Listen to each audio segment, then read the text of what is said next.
Hello, everyone. My name is JD Calderon, and this is Indy Comics Explained. And yet again, I brought another fantastic group of independent comic book creators. So please hit like, hit subscribe, share through the video, let everybody know we're here. And once again, I got this guy. What? What's up, brother? How we doing?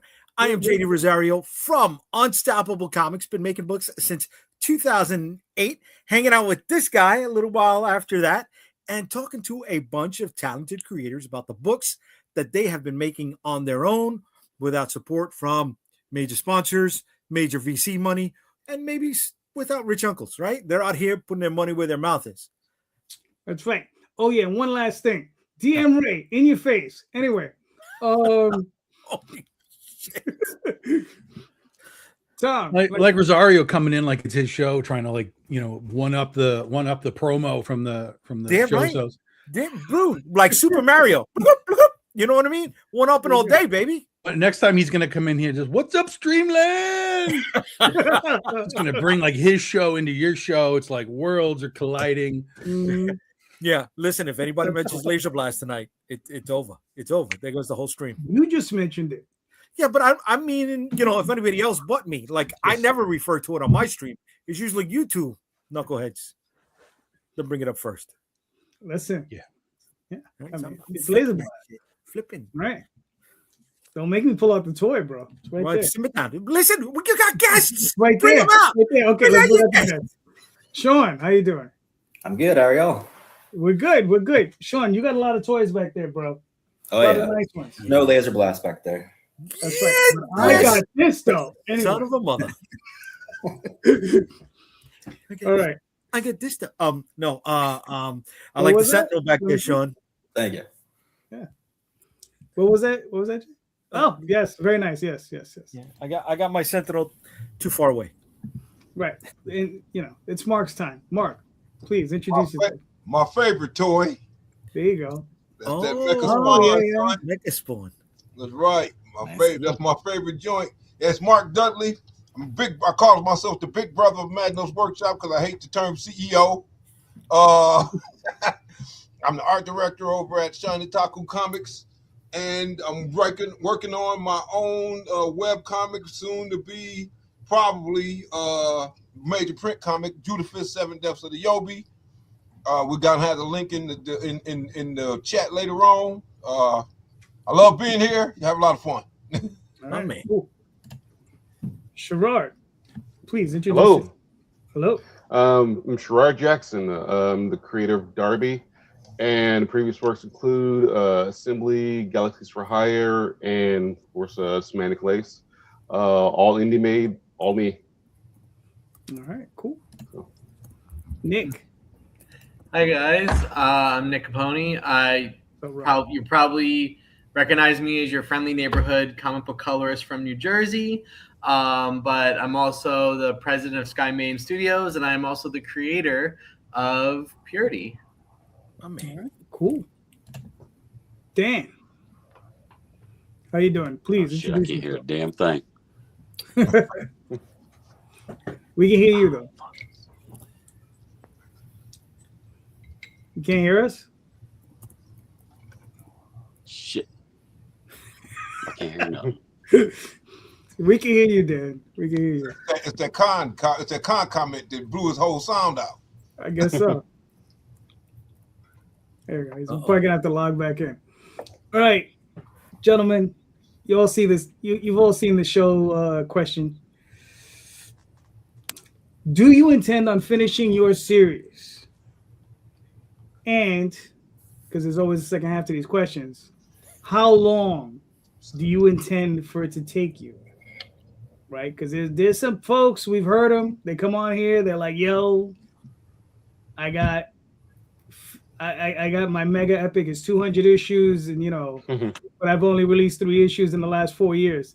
So I'm like, all right, I'll see you in the next century. By the time you're done. All right, but hold on. Dan is back. Dan, can you hear us? Yeah, I can hear you. Can you hear me? Yes, we can hear you, sir. Please introduce yourself. Hey, what's up, everybody? My name's Dan Barlow. Writer, wannabe writer, artist, creator of several titles for Mind Grind Comics since 2022. And I've been doing freelance comic art for like the last 20 years for a lot of indies and small press. So here in Dayton, Ohio. All right, cool. All right, so we were starting off with the show question. Dan, do you intend on finishing your series? And like I said, the second half of the question is, how long do you expect it to take you? Because, you know, I was explaining to everyone, we've all heard of these people that come in, they're like, I have my 300 issue epic, right? And I've released 4 issues in the last 5 years. He's calling you out, Rosario. He's calling you out. Yes. You know, he's one of many. But yeah, so that's the question. Dan, you last man in, first man up. So, you know, you're up. Yeah. So right now, the series that I started with, The Devil's Contract, I'm working on issue 6 right now, and I'm trying to tie the story arc up in 8 issues. Issue 6 is almost done, and then I'm going to put that out there. There's a couple short stories of some of the characters, like side stories, that I wanted to put out there as well, and then move on from that onto a couple other projects I have going on, including my latest project, Frank Gunn, which is Frankenstein's monster in World War II. We got the campaign going on for that right now, and that's scheduled to be 4 issues. Try to test the waters, see how it does, see if people like it, what the feedback is, and so that's the game plan. If the feedback is people want more Devil's Contract, then I'll go back and do that as well. There's always other stories to throw in there in that universe, so that's kind of the game plan right now. But you know, try not to take on too much, and I normally don't. I try to stay away from the Hollywood talk, saying I can do this and do that. I see a lot of people that want to make comics talk a big game, and how they got this epic 100-issue shit planned, and you just, as soon as they start talking like that, I just check out. I don't believe most of that stuff anyways. So all right, cool. Nick, what are your thoughts? I kind of went in with Purity as like, I knew I always wanted to be a 15-issue series. Now, the way I crafted it, it kind of just surrounds Satan. Satan is just kind of like that anchor in the universe. So I was thinking of doing, like, after 15 issues of Purity, as like what Dan mentioned, and I want to expand the universe a little bit, with Satan being like that common anchor in like everyone's story, that like if there's like a villain, or there's always going to be an underworld of some sort in the universe in general. So it kind of opens the door for that. But Purity, her standalone series, is definitely like 15 issues. I already wrote the ending for it. And then we're launching issue 5 first quarter of 27. So technically like 10 issues left I have, but I'm gunning for it. All right, cool. Now, Lau, how long do you think it's going to take you to get to that last issue? My goal is by like 2030. So 3 years. If I could keep it, like, if I can keep maybe like 3 new issues of Purity a year on top of the other things I'm putting out, I think I could hit it, but I have to really at least 3 issues. Gotcha. All right, cool. Listen, that's fair. At least you got a plan. Good, thank you. You know what I mean? I mean, that's important, right? Yeah. It was definitely this was the most planned out story I've ever written, because a lot of the books, and I'm very guilty for saying this, is sometimes the books I'd done in the past were kind of like I was like writing them as I went, and then I would get stuck. But Purity, on the other hand, I went in writing a beginning, middle, and end before I started drafting like issue 1, issue 2, issue 3. Like I have like a 5-page essay of what I want to happen. So yeah. Cool. Sean. Yeah. So I have 3 different series right now. Today's I'm talking about is the Recon Universe one shots. So I plan on doing 4 one shots of this universe. I already have number 3 written. So as soon as we fund this one, then my artist will be going into number 3 on that one. And we already planned for December. He's going to do the art for the 4th one, and that'll be done with the Recon universe. I could always go back to it. The way I have the one shots, really, it could branch out each one shot into like a 4-issue miniseries if I wanted to, or if it was popular enough to continue, kind of thing. But that's the plan right now, is 4 issues and a trade for that one. My Scaled Key, which was from the Hospice universe, it was originally planned as 3 issues. The first one's done. I already have the second one written. We haven't done the art yet, but I could do that one. Really 2 more in a year when I get to it. Right now, the Recon is the focus for this year. And then the Fog Within, I have originally planned. That was my first issue I ever wrote. Everything is already outlined. Most of the scripts are already done. And I planned it to be 12 issues. And we're already almost done with the 5th issue. And this is only 3 years into writing in general. So that one be a little bit longer because that'll be spread out between the Recon and the Scaled Key issues. Just trying to go back and forth, keep artists going on the different things so I can continue on doing like 3 or 4 at least Kickstarters a year. And yeah, so that one take a little bit longer, but that's what I'm focused on right now, is the smaller stuff and trickling in the Fog Within in between all that to continue on. So all right, cool. Mr. Dudley. Yeah, man. There's some developments occurred that's come from putting the wind in the back of my sails finally, as it relates to Judah Fest. I'm trying to. I'm talking to some people about actually picking it up. So obviously, you know, when you get that letter of intent, you got to get it done. So I'm planning on doing 7 graphic novels because the people I'm working with only do graphic novels, right? So there'll probably be 3 chapters apiece. And so I'm looking to have them done by 2030. So it's gonna be 7 graphic novels, yeah. So I'm trying to get 2 done a year after summer. Know what I mean? Like 90 pages here and there, right there. So I think it's doable. You know, as we discussed during the time when I was on you guys, what I call a rehabilitation show. I've started to work on my time scheduling, man, a lot better. So that's been helping out a lot. And you know, I'm starting to parse a lot of my responsibilities over here.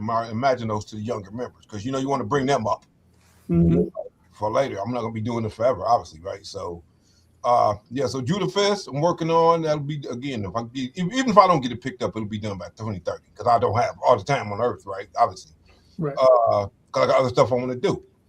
I got some characters that are going to be appearing in a book I'm shepherding called Venus Moon. Basically, it's demon. It's what do you want to call it? It's Cosmic Marvel meets K-pop Demon Hunters. A lot of music involved. The person I'm doing it with, she's a singer, so she has a lot of music involved in the comic and stuff. That's really cool. And like I said, I got a character called Galaxy Goddess that I came up with a long time ago. That's going to be debuting in that comic, but my buddy Dave is going to be writing it when we do that comic. So I'm not even going to be drawing. I'm going to pay somebody else to draw that. So, yeah, that's about it. Yeah. Sounds like you got a full plate. Sounds good. Yeah, you know, that's just, hey, what they say, slow motion is no motion. No. True. Sherrod, what are your thoughts?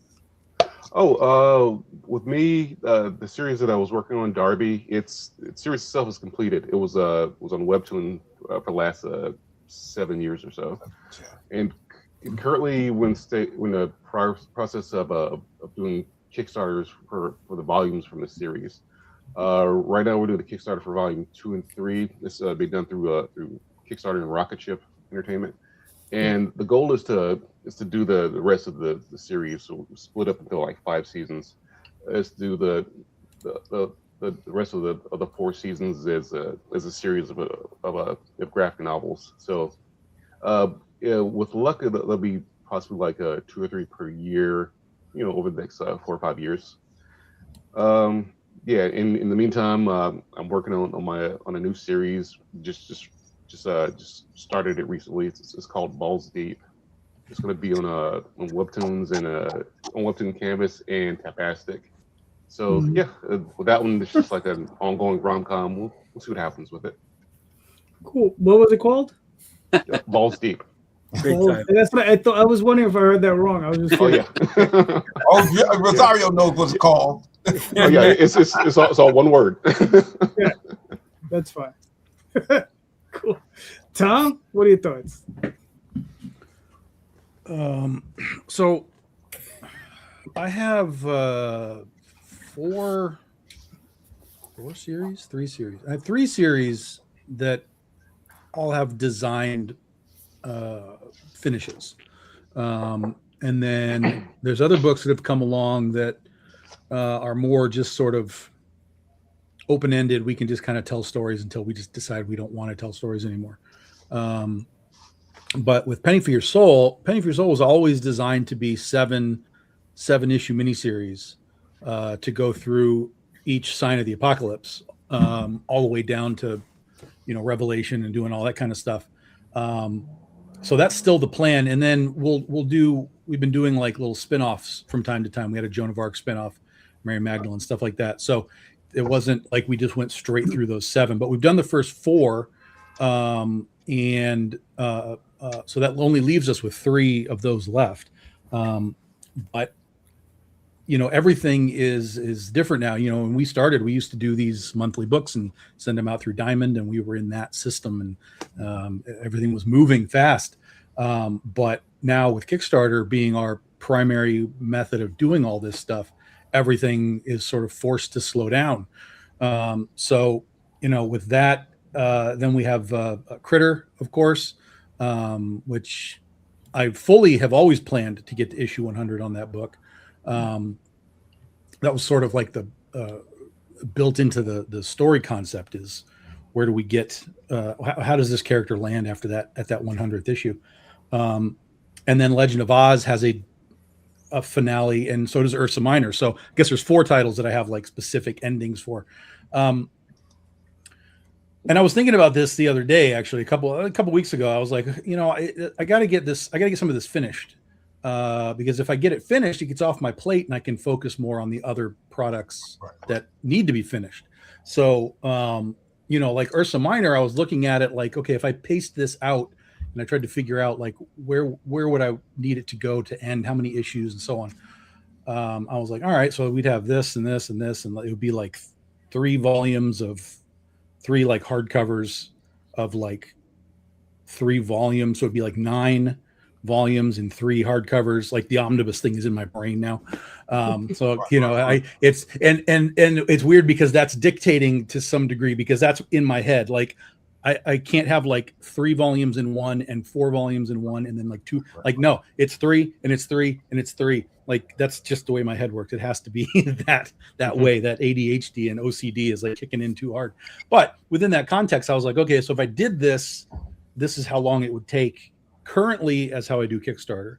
But if I modified Kickstarters, like we've all kind of moved away from 4 weeks down to like 3 weeks.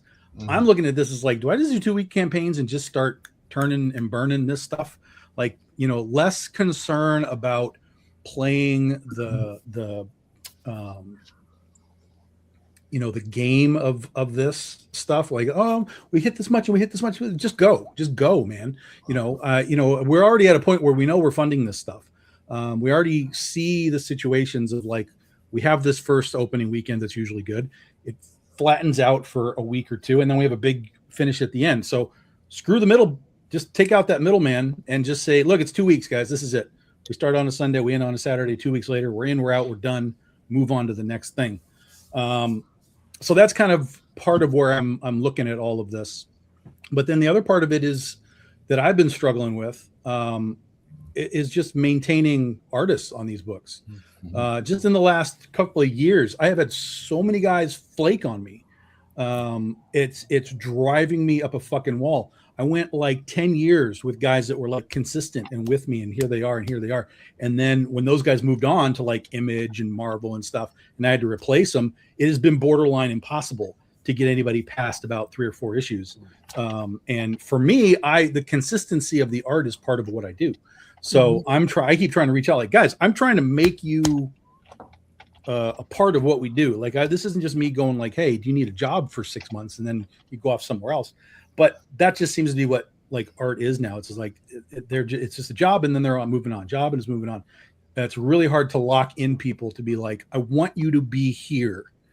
I want you to be recognized with this book, right? But that's really hard. Just in the past 6 months, I've had 3 artists drop out on me right before they were supposed to start doing the book, which made me scramble and have to go find somebody else, and it makes me late because those guys hosed me. So that's the part that I'm really struggling with, more so than anything else.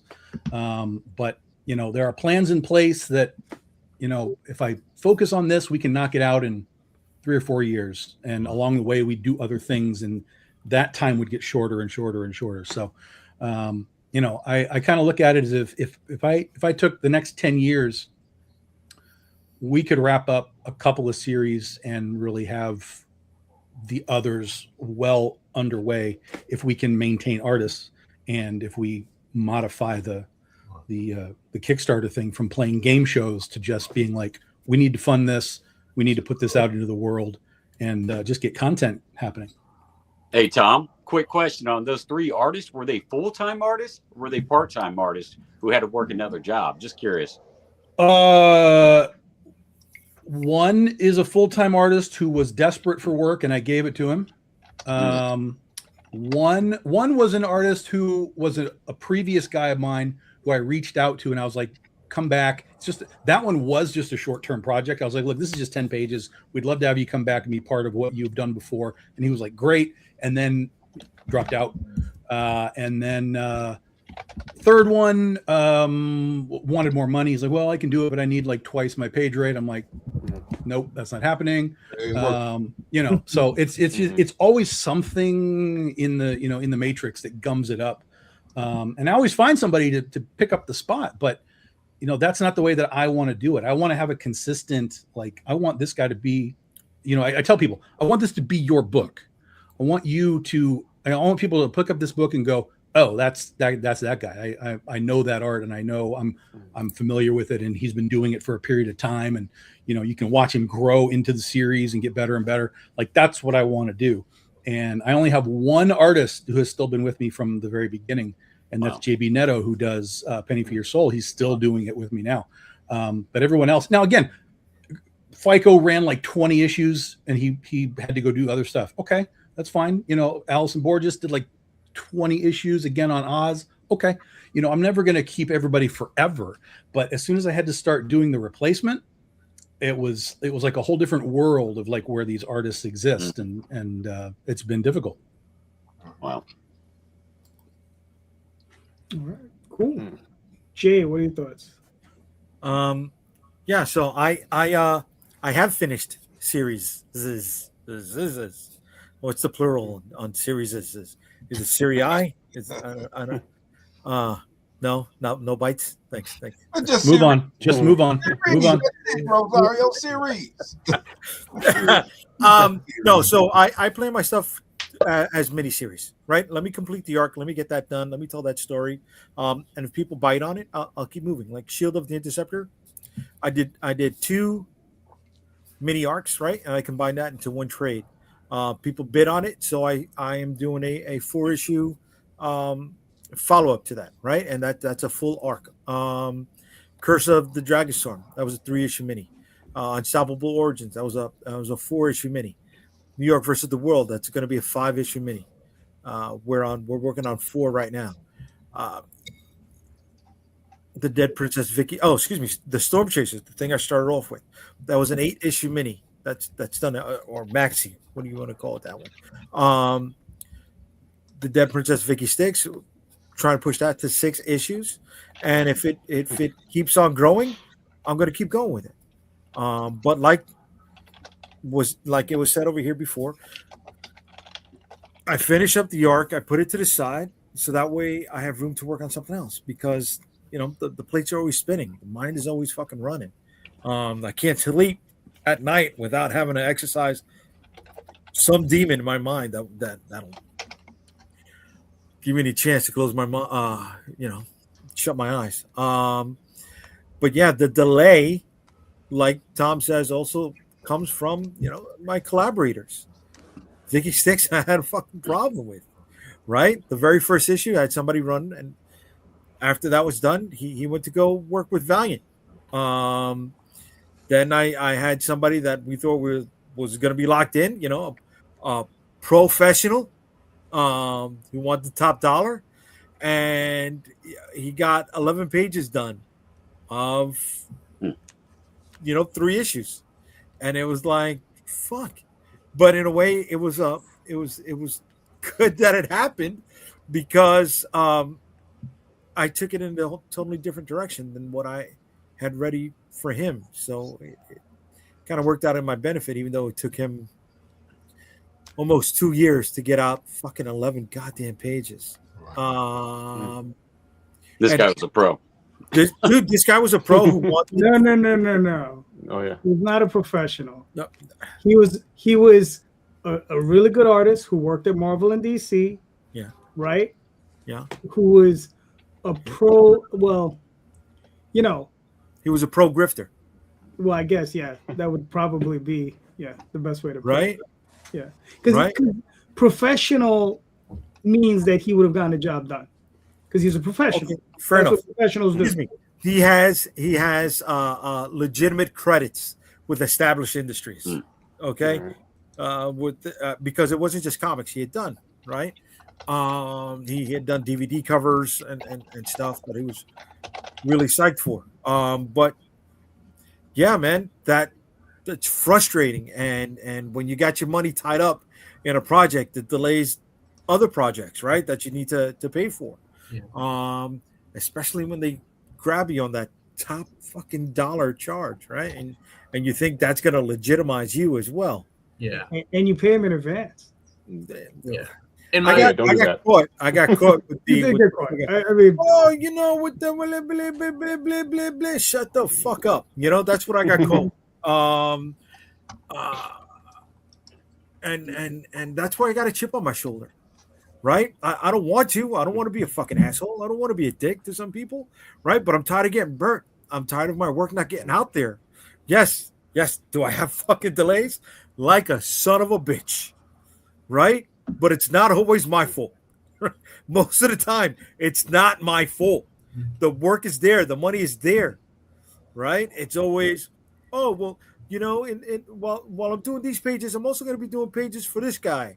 And then it turns into, I got contracted by one of the majors, and I'm going to have to finish, the last 6 pages of your thing. And you're like, consistency is key. Not just, not just from issue to issue, but from page to motherfucking page, man. Right.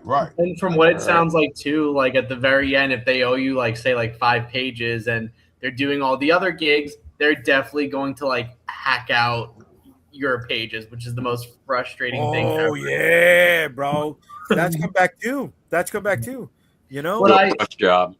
Yeah, like so in my personal, because like even as a colorist, I've experienced that in like weird avenues, because like I've been on books where like the penciler has gone AWOL and then the inker has to play catch up, and then the inker just suddenly just falls through, and then everything is on my shoulder, and all of a sudden I have to color like a 22-page issue in a week. And so I've seen that. But one gig I remember working on, the writer did it very well, where he put it in writing, he made agreements for the whole team, and they're required to have like 2 to 3 pages of whatever their job was a week. And they gave them a calendar, they gave them a whole schedule.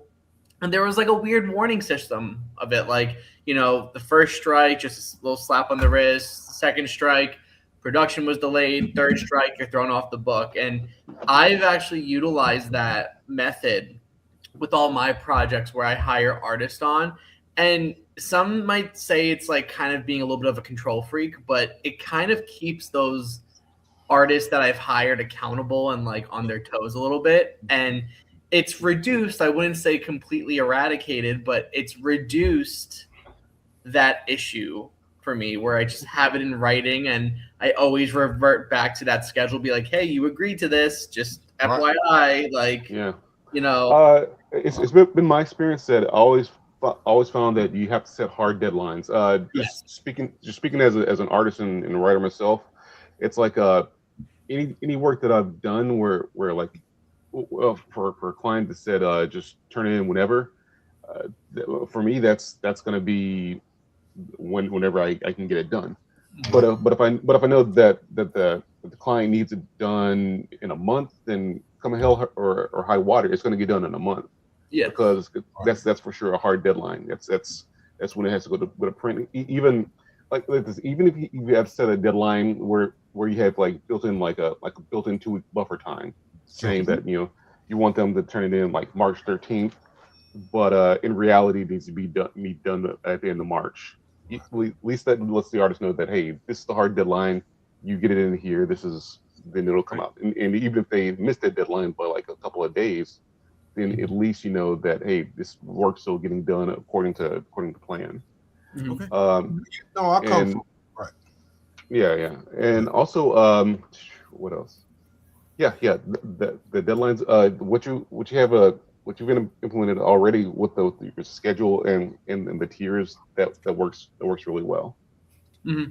Well, I come from role playing games, so those deadlines are super hard. You remember probably with Sherrod? Oh yeah. Yes, indeed. Them was hard. Wasn't no playing around, so you had to get them done. So I take that to comics and stuff too. Even though I'm doing my own comic, nowadays I know, hey, I got only this 24 hours in a day. I got to get this done, then this done, and this done, and I can't be mucking around, man. So that's right. Got to self-police, in other words. Oh, that's all of us. Jay, were you done? I'm done. Okay, cool. To answer the question for myself, well, for the Oswald Chronicles, like I said, I finished writing the series, so that part of it is done. Now it's just a matter of just getting all the artwork done, which I'm working through. So I think I got 2 more stories that need to get finished by the current artist, and then we're going to move on to the 3rd arc, and then that'll be the final arc. But there's 14 stories in that, and it's going to be a lot of pages. But we're just going to keep trucking on as we go. What is it? I think I got my 8th graphic novel coming in this week, and then I'll probably be launching the next one after that in a couple months. By the end of this, I have no idea. I'll probably have 30 of them by the time I'm done. But when are gonna be done? When? Oh, well, I would like to get it all done by 2030. Okay. I think that's definitely a date, either 2030 or 2031, somewhere in that area. Because I gave myself a hard deadline of when I turned 55. I wanted to have all the stories done. I finished it when I was 54, actually. So I got that done in time. So I would like to get the entire series done by the time I'm 61, 62. So that's where I'm at. So we'll see. We'll see. There you go. We'll see. Magi's Grace. The final issue is already illustrated. I just got to get that colored and released. That'll happen later on this year. Dreamweavers. That one's a tough nut because I have my artist and I love him, but my man's a flake. Shit, man. I don't know. Like he's a good dude. Been out of the game for a minute. But I tried to set up something with him for like 1 week. 1 page a week. Give me 1 page a week. It says we can do 2 issues a year. 1 page a week. It's just not there. Right. We'll see what happens. 1 complete page, pencils, inks, and colors? No, just pen and ink. Just pen and ink. Mm-hmm. Yeah, just pen and ink, and just give me that. And it's by this point I should have had the 4th issue done and probably been halfway through the 2nd issue, but yeah, I've seen the layouts. They look good. So and mind you, this is somebody I've known for 35 years. Right. So that's what I mean. So it's just like I'm gonna. I think he's playing that friend card. No, because maybe. Well, you know him intimately. How he does, right. what he does. Yeah, I get you. Exactly. I mean, this is the person I did Tenchi with. I did La Bluga with. This is Matt Luster. I mean, we've been up and down the roads. He's gotten me work. I've gotten him work. Right. So I mean, it's difficult for me to just kick him in the dick. You know what I mean? Well, he got my wife like to say he got kick him, just punch him too, right? Well, he has a day job. He has a day job like everybody else. You know what I mean? Like, but I'm like 1 page a week. Man on you. Yeah. I was like 1 page a week you should be able to swing. And even he agreed to that. So, and I'm paying him top dollar for it. Right. But again, man, for real, all joking aside, these day jobs are MF, buddy. Oh, I know. I work IT. It's like a babysitting job and a fireman job at the same time. Yeah. You know what I mean? Dealing with all that little craziness. You get home, you be like, damn, shit. Yeah. Computer, the last thing you want to look at. Pen and paper, you want to look at. Right. I mean, I'm a manager for like 19 different people. So it's like, you're constantly babysitting. That's all it is. But it is what it is. Tall Tales. So Daphne has to finish the last 2 issues to the current arc. Once that's done, I will begin writing the last arc. Because I told her I'm not writing it till you're done with the second arc. Man, you over putting the Daphne on blast, man. She gonna keep on blast. She's probably she knows where you live. On the couch tonight. Okay. No, he's sleeping under the couch tonight, Jack. Right, probably. I probably have to sleep in the basement. But I mean, she knows the deal. I mean, and the thing is, she's working on her own series, and I was like, all right, finish your series. Finish your series first, and then we'll move on with the other one. That's all. It's simple. That's it. But yeah. But yes, I have every intention of finishing this stuff. But like I said, I would like to get everything wrapped up and done by the time like 65, and then I'll start working on other things. Between here and there. So we'll see. All right. Actually, you know what? I didn't even work up a pithy anything. Because normally I do something. But but what we got now is recon. Here we go.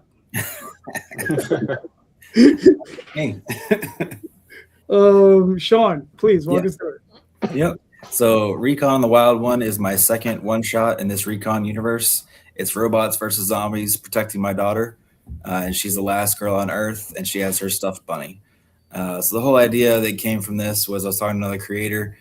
He said I should be writing something else, and I wanted to write something emotionally tied to me. And so I wanted to write something for my daughter, showing that I'll protect her as the father. And my son, he's got this quirky attitude. So we kind of mixed me and him as the robot, Recon, which is you see there in the cover. And yeah, so the first one was my daughter at her age now, which she's 5 with her stuffed bunny. It's actually her bunny that she sleeps with every night. And then the second one is actually she's grown up. It's 12 years later, and she's out there to protect Recon. She has to save him from something. I don't really explain it too much in the Kickstarter itself right now, but she is a strong leader. She's fearless, as you can see there, going after the squirrel and the robots at the same time. And yeah, so I just wanted to show her that I'll protect her in the first one. Second one, she's there for me. She's going to protect me in the future, basically. And the third one is going to lead into the origin of this universe, how the zombies came to be, the robot versus zombie war. And then there's going to be a finale that's going to culminate all 3 one-shots into one big thing. So there's Easter eggs from each one that will culminate in the final issue. So it's a little different one-shot wise, but it's been a lot of fun. Dave Schwartz is my artist. He's amazing at what he does, super fast. He does all of the pencils, inks, and colors. And we finished this back in December, so it's even lettered and everything. The only thing we got to change on it is the zombies added to it. I have where you can become a zombie in the book. I think there's 2 out of the 4 already picked up so far. And once we have that, I'll go straight to printing, and then we'll go into the 3rd issue. Basically, this one is funding the next issue.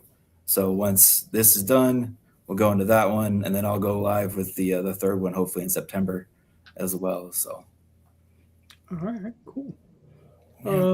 Yeah, man. I mean, it looks, it looks great. I mean, it's fantastic. I love the stories. You got another 4 days. You got a few bucks you got to make up, but I don't think you're gonna have an issue. So everybody, go check out Recon. Yeah, and one thing too that I have I put out to the followers is basically if we get to 3,500 tomorrow night by midnight, I'm going to reveal another character. So I gave a little teaser of a new page on one of the updates and out on the socials. And if we get to that, then I'll be showing this new character that's a pretty cool one that I've had in my back pocket for a while. All right, cool. Very nice. Very nice. I like it. Go check it out. That's good. Thank you. All right.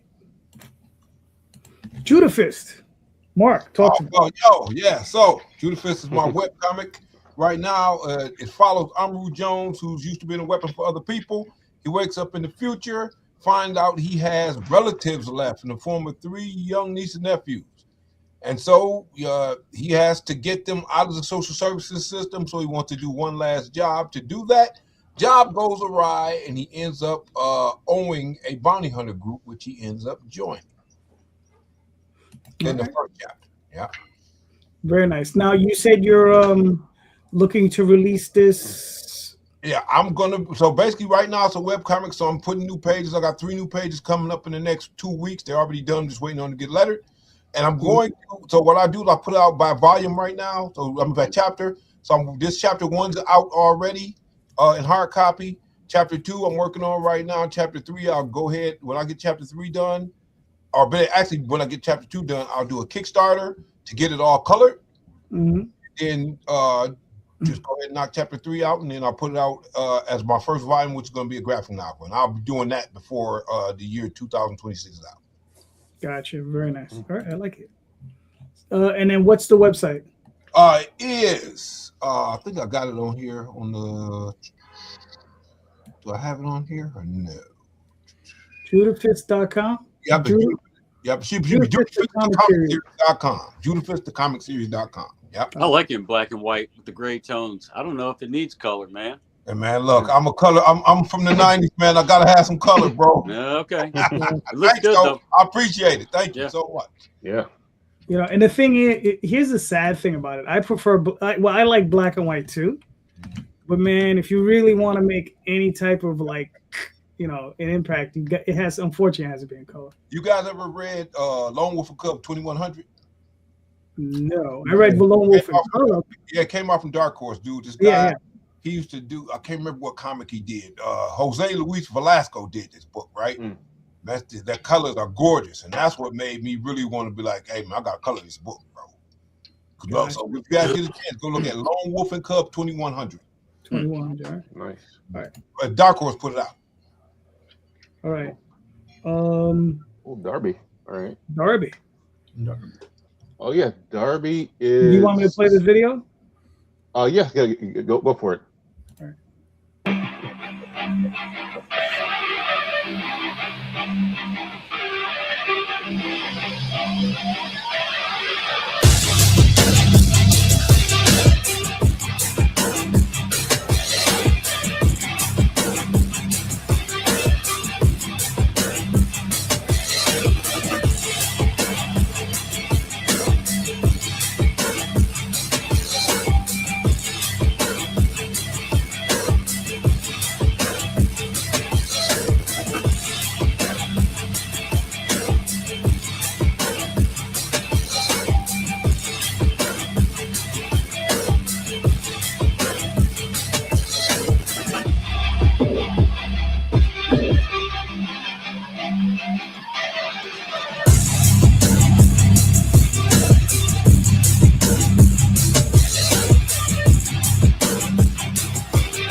Cool. Yeah. And that's how we do it. Walk us through it. What are we looking at? Darby, it's my series. It's a dinosaur action series. The gist of it is a story about a baby T-Rex named Darby and his family and how they survived the savage land. It's got a lot of action, you know, a lot of foul language in it. It's really fun and everything, but you know, that's just the surface. The underlying themes of the series are family, identity, trauma, and how they define you. And what we're doing with this Kickstarter here, as I mentioned before, we're doing the volumes 2 and 3. With that on top of a volume 1 that completes the first season of Darby. There's 5 seasons in total, and the Kickstarter right now it's got like about 3 days left in it. And of course after the Kickstarter's done, if you want to order the first volume, you can find the link through my Instagram bio, and also on the Rack Ship Entertainment's page, and you can get the volume, and also reserve your copies, reserve your volumes 2 and 3 through the Kickstarter. All right, cool. Now, how long have you been working on the series? Series, let me see. It got started around like 2016 or 2017. So it was running for like 7.5 years over the course of that time, and that's 5 seasons. And of course, like it was running on Webtoon, is a Webtoon Originals, and each season is roughly 36 episodes a piece, give or take. And so that's in like I was doing the math on it. Like in total, that'll probably be around like 15 or 16 volumes total when all said and done. Okay, cool. Now, yes, so a lot of material there. Yeah. How you said about how many pages does that equate out to? I think we did a count on the first volume. I think the first volume was close to 200 pages. Mm-hmm. So like the volumes 2 and 3, they're gonna be, I think they're gonna be between 100, like 188 and 230 pages, give or take. Okay, you said there's gonna be about 5 volumes. Oh, in total, when we do all 5 seasons, it'll be roughly 15 or 16 volumes. Oh wow. Okay, so about 3,000 pages, roughly. Oh yeah. You'll need an entire shelf space for all the books. Right. That's the goal. All right, cool. I mean, yeah, man, it looks awesome. I mean, and it's still running on Webtoon? Oh yeah. The full series, you can go to Webtoon, like subscribe, and of course they have a coin system, so you can pay coins to unlock the episodes, and you can read the entire series. Okay, cool. I mean, you got another 3 days left. You already met your goal, which is great. So it looks like you're doing well. Very nice. Yes, I mean, indeed. everybody, go check it out. Darby is really, really good looking book. Absolutely, check it out, and also share the link with family and friends. The last 3 days, we want to get as many people as possible to check it out. Yeah. All right, cool. I'm gonna put it in the chat so people can go check it out. All right.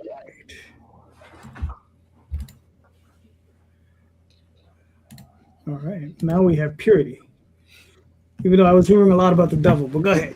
Yeah. What are you looking at? So, I pretty much came to terms by issue 4 that Purity is if Adam Sandler's movie Little Nicky was spoofed into like an Evangeline story, and so basically, she escapes hell to seek redemption in her own afterlife, and she lands in futuristic Salem, and she freezes the gates of hell in the process, so no new souls can come in. So Satan's not happy about that. So she sends 2 of her best bounty hunters up to retrieve Purity. And in this issue, they fight it's a very action-packed issue. Lots of blood, lots of violence, lots of money shots, lots of character growth. But pretty much we start off in issue 1 with this like poor defenseless Puritan woman, and now she's this super powered heroic Hellion, as I like to call her, and as what the issue's called. But yeah, we're 4 issues in. We have a lot of cover options, a lot of returning cover artists like Courtney Rose. We have a lot of new artists like Marissa Pope. and there's also the first ever spicy cover as well. Surprisingly, with this kind of book, I held off on doing spicy covers, but I kind of gave in this issue, but people seem to really like it. We have Bill McKay, Mariano Benitez Chapo. I always have to have a Satan cover in all of my cover runs because people love Satan and people love Purity Universe Satan. It's just crimson-haired, like goddess-looking character. There's lots of catch-up tiers. All the covers, and then there's also virgin variants that will be offered as add-ons. And then also physical copies of issues 1 through 4, 1, 2, and 3 are also offered as well as add-ons. And then we also are bringing back the commission tiers. So anyone looking for a cover artist, anyone looking for just a private commission, you could add that to your order. And that's real cool. Yeah, so it's a great way for me to like engage with like other creatives if someone's looking for cover art or a bonus illustration, and it also helps support my book as well. And then the mix and match tiers, they're always a fan favorite. And then I offer 2 separate cover run tiers, so you can get the full cover run that includes the Safe for Work. But if you're not a fan of the not Safe for Work cover, you could just stick with that one, or you can just get the full, and it has all the covers available. With the commission tiers, I offer digital and traditional because some people might just want it just sent to them. The next tier is traditional, and that just covers shipping costs. And yeah, that's that's this issue. And we have a lot of cool stretch goals we're featuring. So every issue, I like featuring a new trading card as part of the stretch goal. So we hit a brand new Purity trading card by Dan Donnelly. He is a manga artist from Virginia. He has a book called Death Trap. And then we have the Chibi stickers. That's always a fun stretch goal. Fans seem to like that. So we're offering 2 new Chibi stickers, one of Purity from issue 4 and one of Iris, which is Satan's love interest that were introduced in issue 2. We get our digital print now printed for the 3rd. And the last 2 are just Skymane Studios bookmarks. And also you get to be mentioned in our thank you page. So a lot of digital add-ons as well. And then I like to do an indie special. I always love supporting indies on my campaign. And so this one is a crossover between Todd Rayner of Dark Space Studios with his book Ice Pick and Annabelle. So backers of who add this to their order will receive this digital print by Todd, which features Purity and his character, Annabelle and Ice Pick, and then also Ice Pick issue 1 digital PDF as well. And then you could also collect issues 1 through 3's trading cards. So we have all by Justin Hunt, and then the last one by Archie Comics artist Fernando Ruiz. All right, cool. Thank you. So you said 15 issues? Yes. Your goal? All right. Yeah. Very nice. All right, cool. Thank you. Listen, man, just keep doing what you're doing. Thank you. I think you're doing very well for yourself. Thank you. Yeah, no, it's this has been a story I've been like brewing for like 15 years, and it's I'm gunning for it. I pinch myself every day to make sure that it's real because I'm like, wow, we're already at issue 4. But it's been a really fun book so far. All right, cool, very nice. So you got another 6 days. You already met your goal. You're doing well. Very nice, very nice. Everybody, go pick up some Purity. Thank you. Big campaign. You got a lot to offer there. Thank you. Yeah, no. You have a lot of fun though, too, man. That's what I like about the whole thing. Yeah, the way I brand Purity as a whole, I'm just like, it's my love letter to 90s comics. I've been a huge just 90s fan.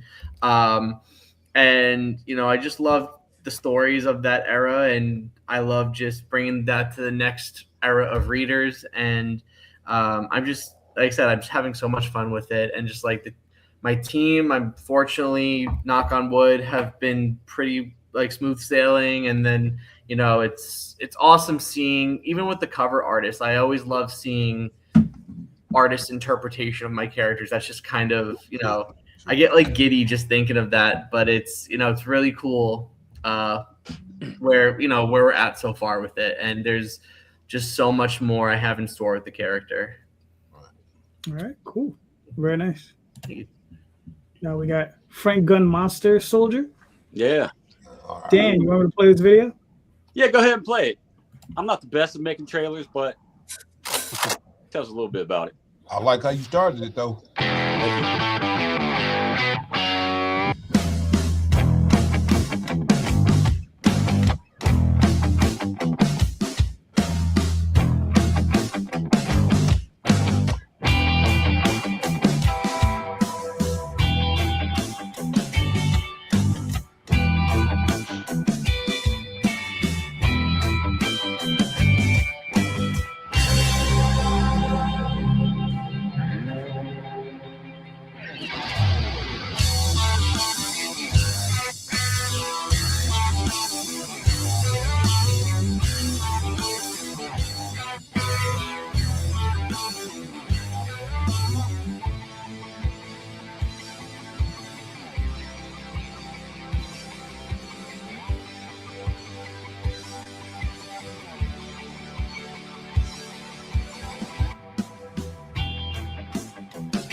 All right.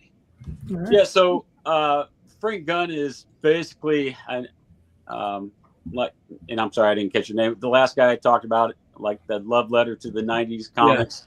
Yeah. This is kind of my love letter to the old school comics of yesteryear, like, you know, Sergeant Rock, but also blended in with some of the EC comics. So the old war comics and the old horror comics. It was a project that was laying around for years that I had while I worked on other stuff. And so I just kind of dusted it off, partnered up with a writer this time, which is not my norm, but it turned out to be a great collaboration. He's a good editor, good writer. And then he also lettered the book. And so basically Frank Gunn is just, he's Frankenstein's monster that the Nazis created in order to turn the tide of the World War II. So what happens is the Allies send a covert team across the lines to find this secret weapon, and what they find in this destroyed laboratory / castle is Frankenstein's monster chained up and a lot of dead Nazis. So a little bit of mystery of what the hell happened. And so it's kind of, what do they do now? They have this monster, and, you know, what do they kill it, or, you know, use him to their advantage?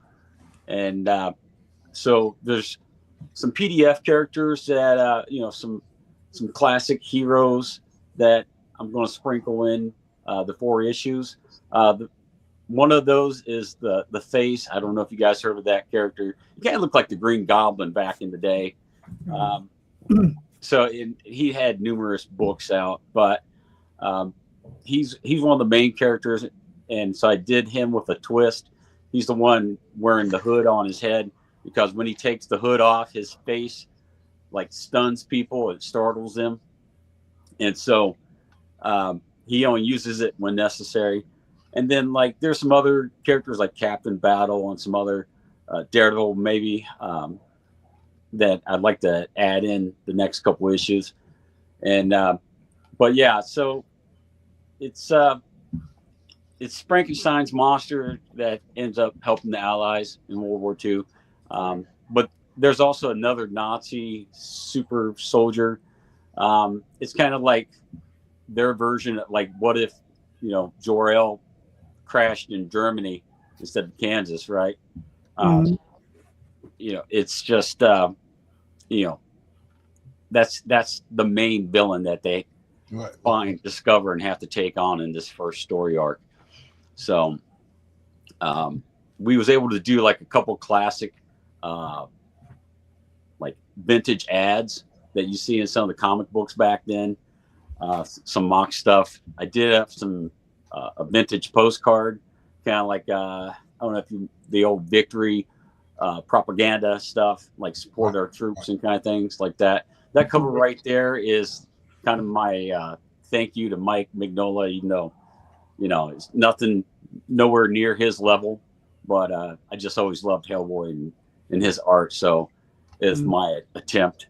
And then the other cover is kind of you know, the 40s pinup girl. So, but yeah, I did traditional artist, and so I did the art, and PJ the writer did the lettering and edits on it, and it's 28 pages is the first issue. 27 of that is story and art, and then we started working on issue 2. It's going to take a couple of months to get to issue 2, because right now I'm currently penciling a book for another independent company, and then as soon as I get done drawing that book, I'm going to be able to hop on to issue 2. So, but yeah, just wanted to have some fun with it and, you know, see what people think. So, and if, you know, if there's a chance it gets, you know, a lot of likes and, you know, people wanting more of it, you know, we can always do another mini series. So, and there's some digital tiers. One of them is, I think for $12 you get the PDF of Frank Gunn, and then also a couple of digital copies of my other books, The Devil's Contract. And then I did a Cupid book last year called Mr. Love, about Cupid who's bad at his job. And so, like I said, you can scoop up some of those other digital copies. And then also sketch cards. I did up a bunch of sketch cards for that tier. I got a big monstrous, big ass metal bookmark of the Face character that's in the book as well. So there's a couple of things, you know. I don't offer as much outside of the book itself, just because it's, you know, I'm so busy doing the art that and trying to get it printed and everything, just so much work on my plate that, you know, I don't get around to offering a bunch of extra stuff. But yeah, I mean, it is hard, especially when you're doing as much work as you're doing. Yeah, I mean, it looks really good. There's only one, since you're an artist, there's only one reward tier I would ever suggest to you that as an artist you should put in. And I think because I've seen other people do it, and that's where you draw people into the book. Right. Yes. You know, not necessarily this issue, but they could be in the second issue. And people charge a premium for those. And folks, for some reason, they love being drawn into these books. I don't know why, but yeah, that's the only one level I would ever suggest.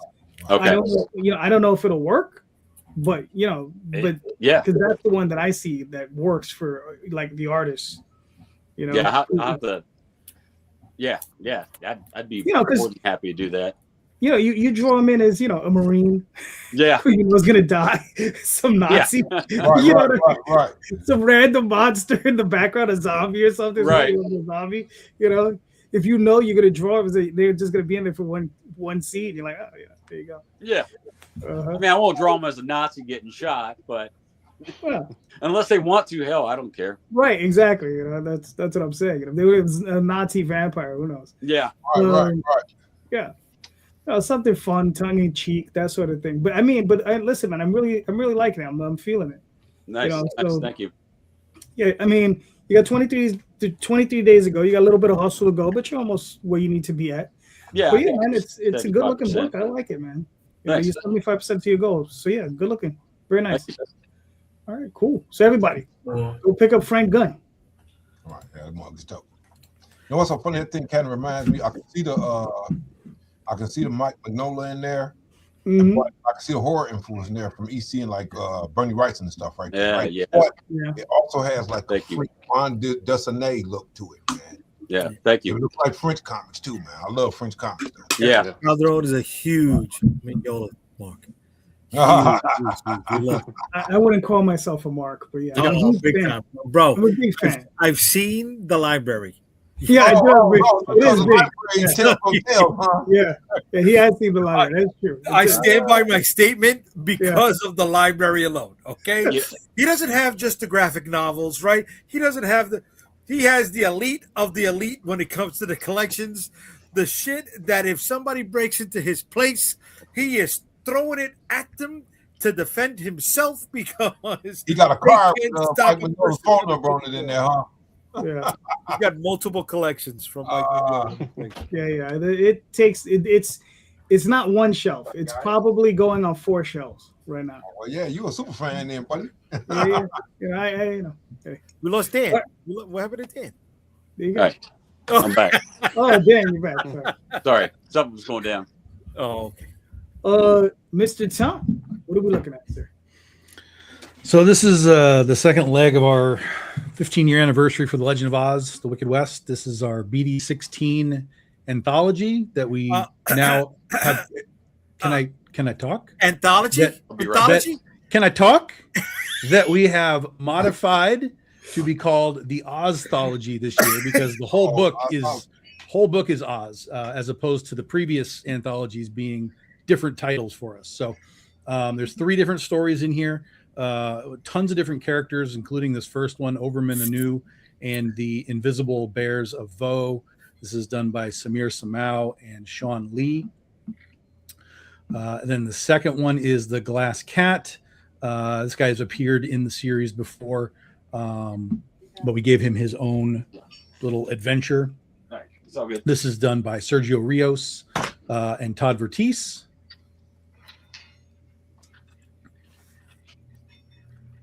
And then the Silver Princess of Oz is a new character, new situation. We're introducing her. We're introducing really the north portion of Oz, which is Gilligan Land, and we'll also be introducing for the first time the final of the 4 Peacekeepers of Oz. The Diamond Peacekeeper will make her first appearance in this story as well.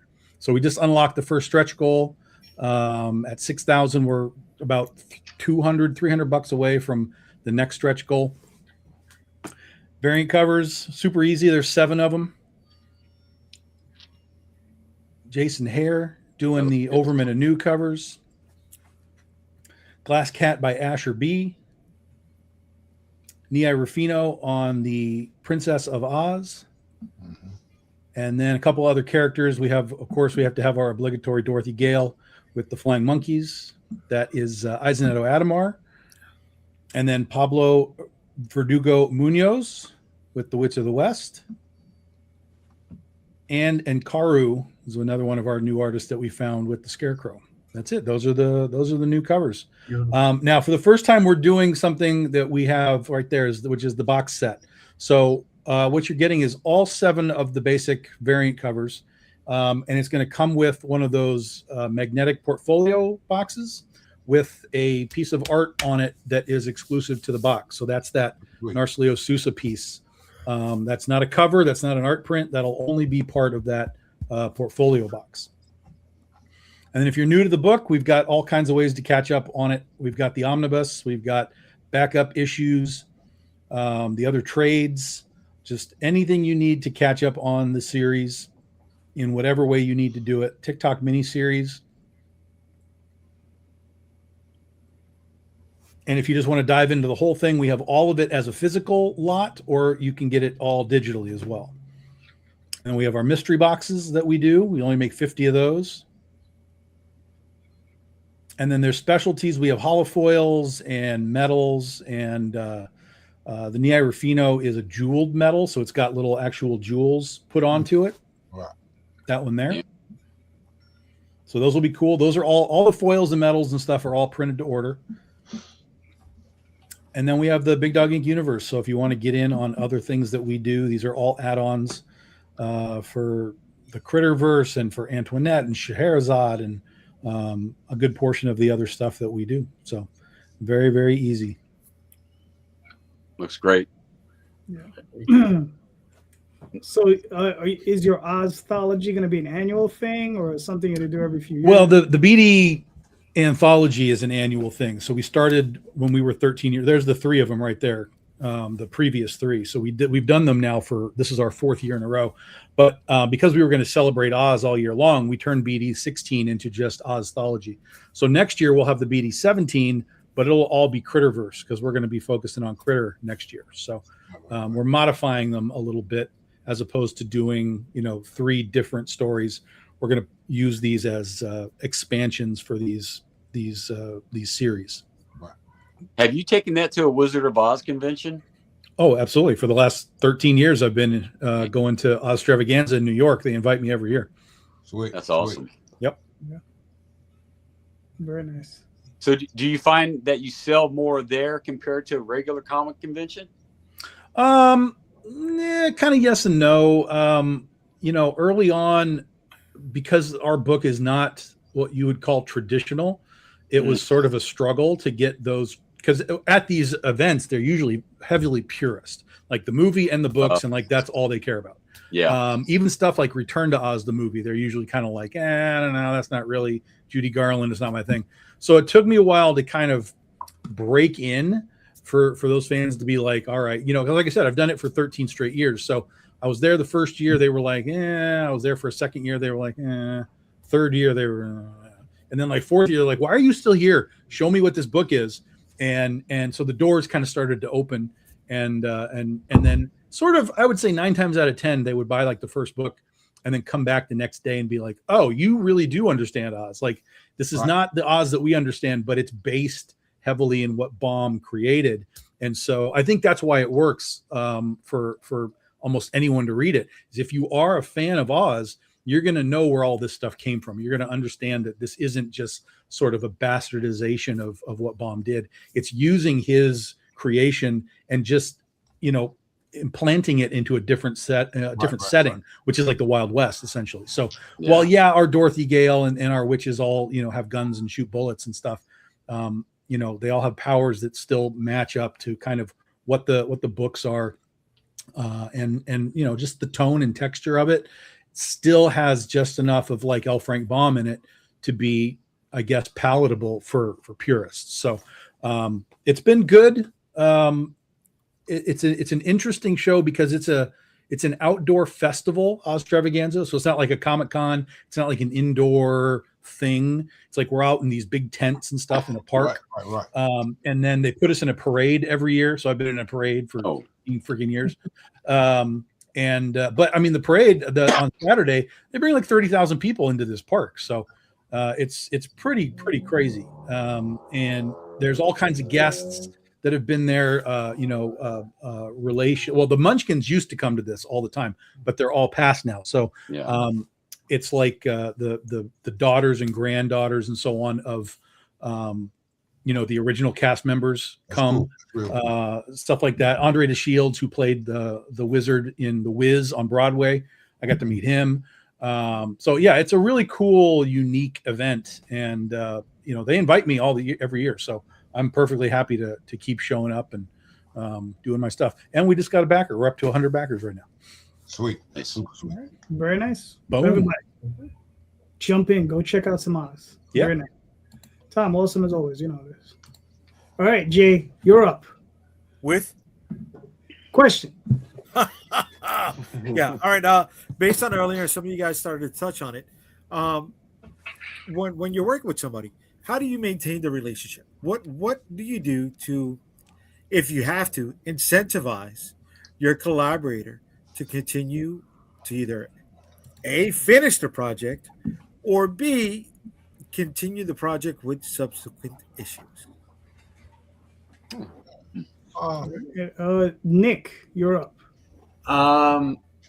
Well, first and foremost, like when it comes to like when I hire a new talent, I always try and like when it comes to payment, I want to see like what they want. I offer, upfront, half upfront, or if they want a payment plan, or if there's a set schedule, I kind of keep a consistent streamline of payment. And, I feel like a lot of them can kind of, their mindset alters if they don't see money at some point. And so I try and meet them in the middle to I always pay them on time. I want to make sure they're paid on time, because then they'll remember that. They'll be like, oh, like Dynamite or Marvel haven't paid me yet. It's been 2 months, but Nick has always managed to be on time with payment. And so I obviously, at first, like I said, I work with them and see what they prefer, because some even prefer, like when I hire cover artists, some even prefer payment upon completion. But I open that door for them where I'm like, I'm willing to work with you if you want to get paid earlier, whatever. But I just like knowing that they'll get paid, I think keeps them around. And then when you build that friendship with them, I think for me at least, I will still remain to set certain boundaries, because say if artist X started slacking after 5 issues and, I've addressed it with them and stuff, I constantly remind them. I keep like a paper trail of like messages and everything, but I remind them that if I throw you off this book, it's nothing like personal. It's just strictly business. And I think for the most part, in my experience, that seemed to always work. That never was an issue. They're not like, putting up the middle fingers and be like, yeah, F you, man, or whatever. Like I always strictly keep that boundary of it's solely business. It's nothing against them as a person, as an artist. It's just didn't work out. So those boundaries I feel help. Right. All right, cool. Sean, what are your thoughts? Yeah, so The Fog Within, that series, all 5 issues so far has been the same artist. So that was my first artist I ever met or talked with anyways from Facebook. And I've been very lucky that it's gone this route because I wanted to have consistency throughout the series. And I know that with him, he'll basically get paid every page that he finishes. He gets paid for that page and then moves on to the next one. I'm completely fine with that. So we try to do 3 pages a week. It doesn't always work out because he's doing other books at the same time because he is full time. But I know it'll be in that realm anyways. And I always have my Kickstarters, out a ways for that book anyways. So at least 4 months or so. I make sure I have that buffer so that by the time I'm going live, it's almost done if it's not already done. Because I got the colorist doing about 4 pages behind him every time he has 4 pages set up. So that's how I keep that one going. And I've been lucky so far.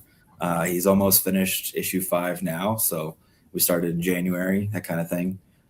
With Dave, with Recon, he's just super fast. It's crazy. He does cost more, but his art, I cannot deny. I've loved his stuff before I started working with him. And I knew what I was getting myself into price-wise, but it's totally worth it. And he goes from start to finish, layouts and everything. When he gets the script, he's done in a month with pencils, inks, and colors. Damn. And it's insane. I can't afford it as fast as he is because I can't get the Kickstarters going that fast. But yeah, he started the week after Thanksgiving for this issue, and he was done before the end of the year. And he was apologizing that he was too slow. I was like, that's not slow. So I've been really lucky with that one, and he's on board for the other 2 as well. It's just a matter of getting my money in place, and then he already has me scheduled for the other 2. So that one's pretty easy. The Scaled Key is my other book, and that one he was super fast at first. He had a little pay scheduling difference, like how he wanted to do it compared to the other 2 artists. And it did drag on, but I also didn't go live with the Kickstarter. I thought he would be done in July because he started in June and he was just as fast as Dave. But he actually didn't finish the pages until I was live with the Scaled Key. So I wanted to make sure that at least I'd be done by that time. I knew going in too that I'd have to put my date a little further than I wanted to just to be safe. So I'm not over promising. So I thought I'd be able to print it out and get it out to backers in December. So I had that up there first. And then when I got closer to the Kickstarter, I changed it to January, and we got it out in January, and you're good to go. So I've been very lucky with the 3 artists that I've worked with and colorists. And I just want to continue that same thing with everybody moving forward. And I just know what I'm getting myself into with the Fog Within and with the Scaled Key of how it's going to play out. So I'm going to plan the next one accordingly. Okay. All right, cool. Mark, what are your thoughts? What thing is that we pay in chunks. So what, even like obviously anything that I do all the duty free stuff myself, for the most part. But we do licensed stuff from people. We also do like jobs for other people outside of our Maximums group. So what we'll pay in chunks. So you get half. Let's say you do a chunk of 7 of pages, right? You get half when you show me the layouts. You get half when the pencils and inks are done, right? For that chunk, right? So that and one thing we do is kind of controversial. I talk to a lot, especially like the license stuff, whatever. Not the license stuff, but the stuff we do for other people. What we'll do, we'll work out something with them. We'll lower our rates if they give the artist, the writer, or whoever, if they give them a piece of ownership. And that's what usually gets people motivated. They know they got a piece of ownership, so if this thing goes any further than just comics, boom, they possibly sitting on something that's going to go multimedia or whatever, and they're like, oh, okay, I'm going to take a chance on that. So that worked for us really well, actually. All right, cool. Sherrard, what are your thoughts? The majority of the time, I'm usually the one who's being hired for particular jobs. But when I do bring people on for like when Darby had coloring assists, when I had assistants, I would usually pay them within a week after they send me the invoice for particular episodes that they worked on. And whenever I couldn't pay them within that week, it usually be like a clump of episodes, probably like a paycheck after 2 episodes or so, within the same month. All right, cool. Dan, what are your thoughts? Yeah, so I'm coming from a different angle as an artist, trying to collaborate with writers. So it worked out a couple times, but also there's writers who flake out, just like artists, right? Who never come up with anything, even when you're in the baby stages of working on a project. And I'm doing all the art of the characters, and even we have the plot and all that shit, and then the writer just like, yeah, I'm still writing some stuff. I'm just struggling to get anything down right now, and then a couple months go by, and then you got to move on to someone else. But like my last book that came out last year, Mr. Love, the Cupid book, it was a character that I had some short stories done already, and there's a writer from another company that saw my artwork and had me do some art for him. And then in return, I just said, hey, if you're not busy right now, if you can help me, and we can work together and get this book out. And so we partnered up with that. And the campaigns are fairly small. So I'm not like promising, going back to Hollywood talk. I'm not talking up a big game like, hey, man, we're going, this is going to be huge and some shit like that. It's just, let's work together, see how it turns out, and let's get a book out there printed. And so, like I said, I think we was both happy with the book that came out last year, and we're working on some more stories of that character. With Frank Gunn, kind of similar. I was doing Free Comic Book Day, and a guy came up, we started talking, and I had a superhero book that is, I don't know, about 75% of the way done for a trade. And the artwork's done. The writing wasn't done, right? The script and stuff. And then, so I just took a chance on this guy. He wanted to write a superhero book. And so while we were working on that, I showed him some of the Frank Gunn pages I had, about 14 pages done, and the ideas behind it. And he's like, man, that looks great. And so we just kind of put pause on one project, jumped to finish Frank Gunn just because it seemed like a lot of fun to do it. And it's been working out wonderful. I mean, I can't explain. Without his help, I don't know if the book was going to be as good, because like I said, I'm not an editor, and I'm not the kind of writer that he is. So it's been working fairly smooth, but kind of the same premise. There's no money involved. I'm not paying them, but it's like, hey, let's do a project. And the only way that I have worked out is your payment is if we print, several hundred copies outside of Kickstarter, then I will give you half of those copies. And so when we do shows together, because we live like half hour apart, so when we do shows together and we got some store signings booked already, we can sell your copies of the book there. And some store signings will sell my copies of the book. And so we figured that worked itself out, and then see what money's left over for issue 2. So, all right, cool. Tom. So it used to be when I started that people wanted long-term work. They wanted to come in and be like, okay, am I doing 1 issue? Or am I doing 5 issues? Am I doing 10 issues? And the more you could be like, this is a long term. They were excited to have a job for month after month after month after month after month. So they wouldn't have to like do a job and then have to find another job. They knew they were going to wrap up a book and there was going to be another script. And we'll do it again. And we'll do it again. And we'll do it again. Right.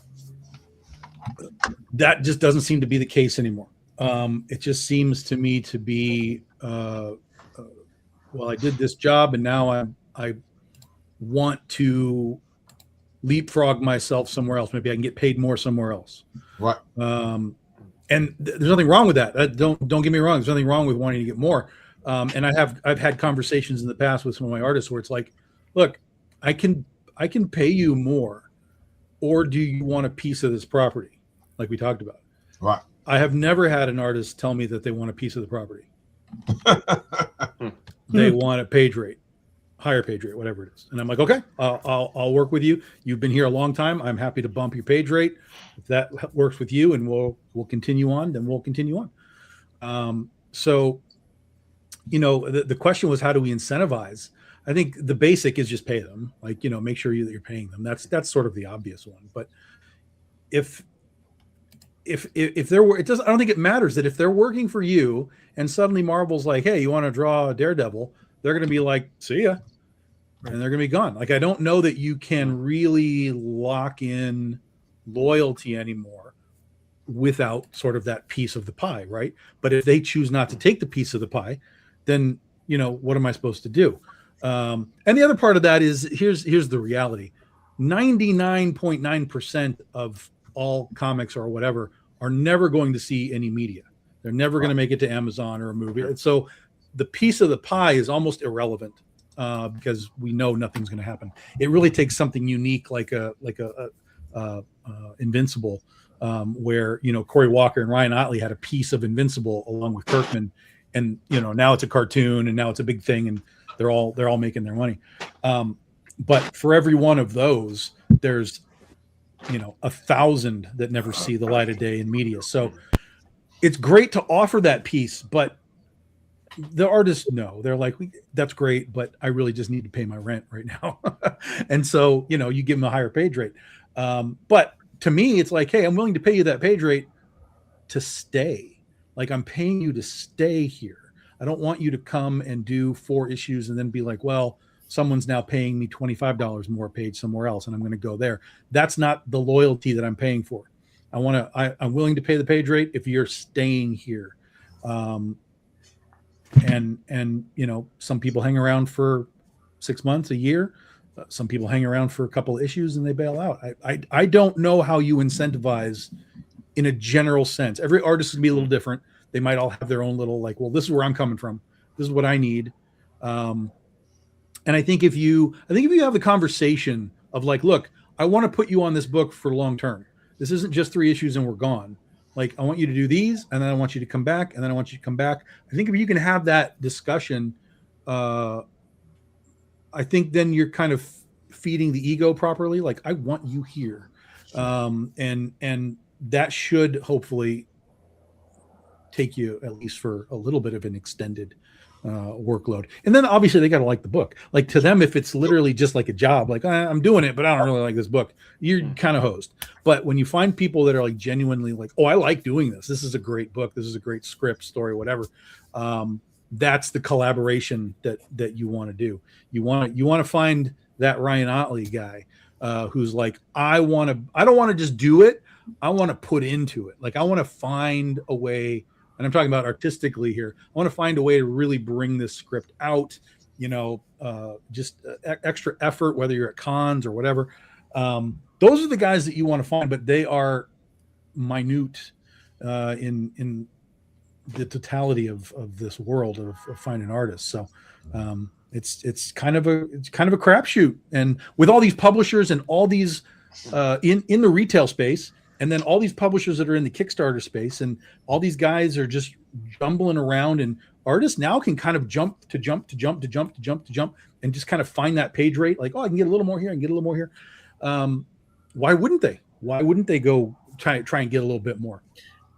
And one thing to worry about too is that a lot of these companies now, I feel like Marvel and DC always had something of that nature, but you got to worry now that if they leave to like go to another publisher, that the publisher gives them like a non-compete in their contract, which is like a new prominent thing with like, even with like, I know with certain editors too, like if an editor say works at like DC, I'm almost positive they have like a non-compete. They're not allowed to work on any other projects outside of, DC. So I worry about that even with mainstream publishers for their artists. So like they might, say if they hired your artist to work on Batman, they probably are not allowed to ever like really work on anything else unless their contract is over. So like that's another thing to like fear with these jump too. See, and Seven's right here. I mean, it is rare to get these things, but I'm not even talking about 50 issues.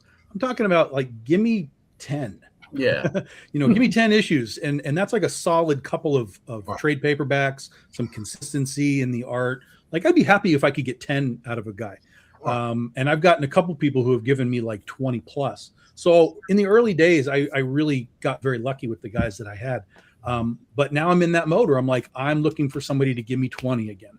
Like, who's going to give me 20? And I'm going to take care of you to take care of this 20 issues for me. And, that's sort of the hope. Where I look out though is I usually, I'm digging in the crate, so to speak. And so I'm usually finding artists that, because I'm an artist, I can identify people that are dope and they don't even know they're dope. So I'll be like, hey man, you kind of dope. And they're like, well man, I don't got no experience in this. So I train them, I teach them the ropes and all that. And so I make them better professionals. So they have an allegiance to me in their mind because I was the guy who helped them get where they get a lot of the time, right? And it's weird, man, because I mean, I had people been working for me for years. They doing Marvel stuff. They doing all this stuff, but they still like, man, Mark, man, I remember you gave me my first start and whatever, man, whatever you need, I got you. So the very first guy, not the first guy I hired, because again, I had for Critter, I've told this story before. For Critter, I hired 7 artists, hired them. Hey, you're hired. I'm going to pay you. Hired them to do this book. All 7 of them flaked out before they ever drew a panel. Until I finally found Jose Luis, who was like, I'll do it. Great. He did a great like origin story issue for Critter. And then as soon as he was done with that, DC called. Right. And I was like, I can't tell him not to go. What's funny is he felt really bad. He was like, oh my God, I can't believe this happened. Like, this is a job I have to take. I'm like, I am not telling you to not go to DC. I appreciate what you did. You finished the book. You did a great job. And then over the years now, he's come back and he's like done covers for us and stuff. And he always is like, I really feel bad. And I'm like, dude, that's over. Just give me a cover every now and then. And we're square. That's relationship though. That's yes. Everything dude is relationship based. Yes. Even money is cool, but relationships, man, are worth more than money. Yeah. As you deal with people in this industry, Yeah. True. DC and Marvel's pace rates still are not what they used to be. Oh Yeah. No, but they're still higher than ours. yeah, right. That's true.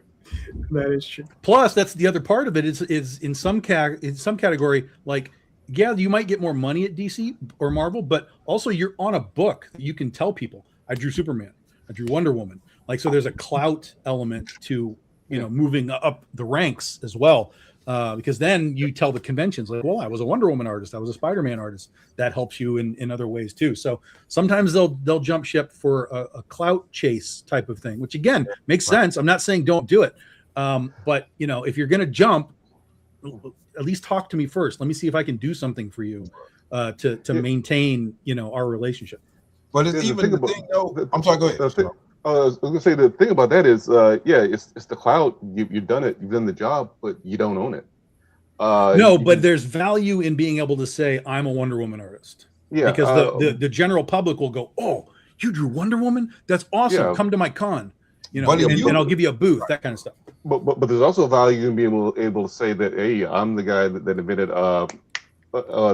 like an image book or an image, like 100%. Yeah.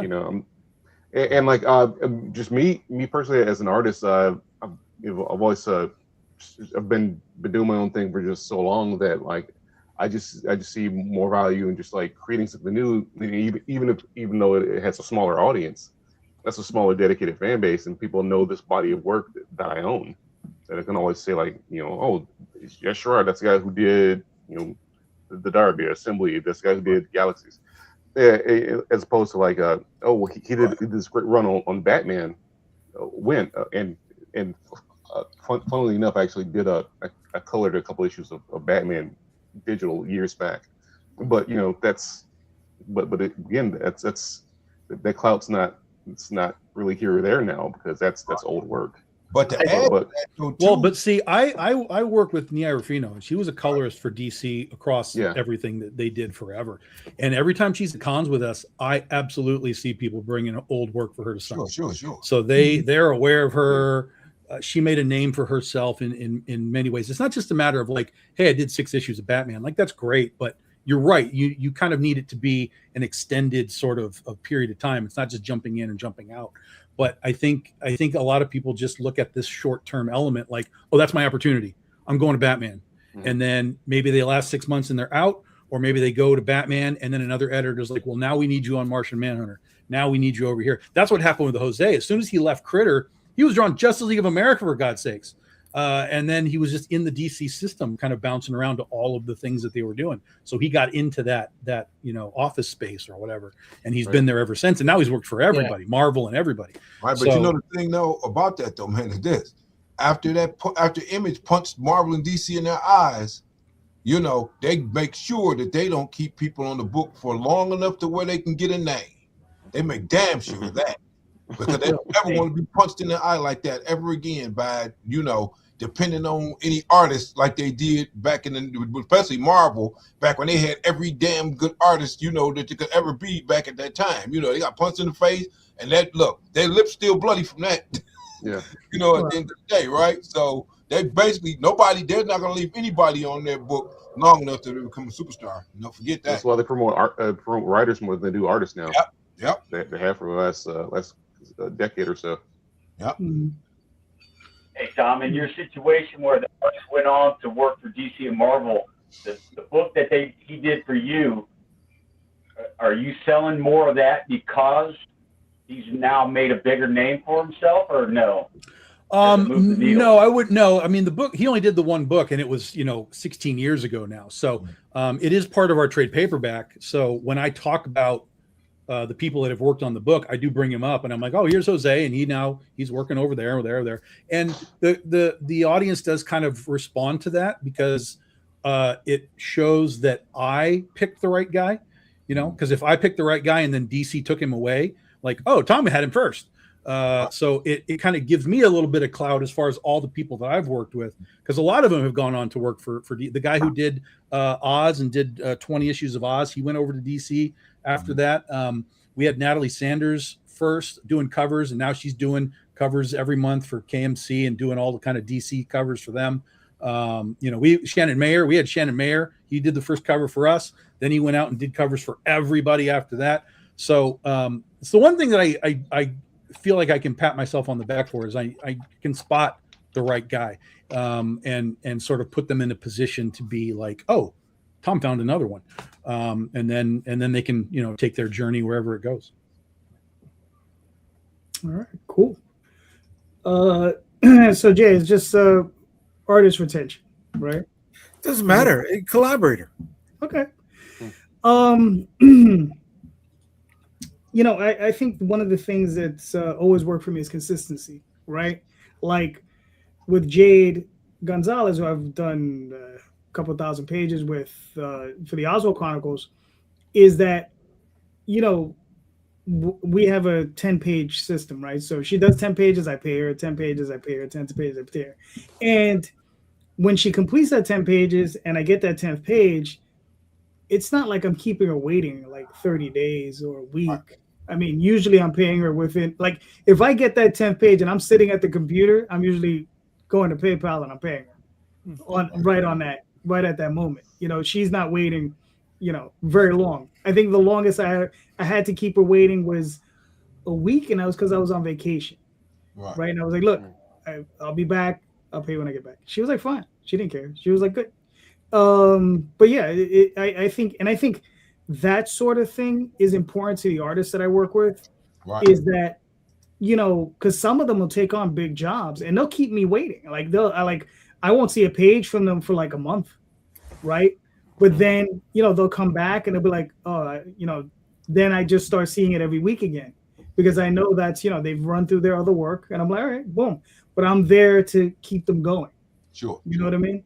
So I think consistency, and then also with the artists that I'm working with, as soon as because my projects, with the Oswald Chronicles specifically, it's already written, it's done. I'm like, here's the story, complete the story. Once they're done, it's on to covers, and then once the covers is done, all right, here's the next script.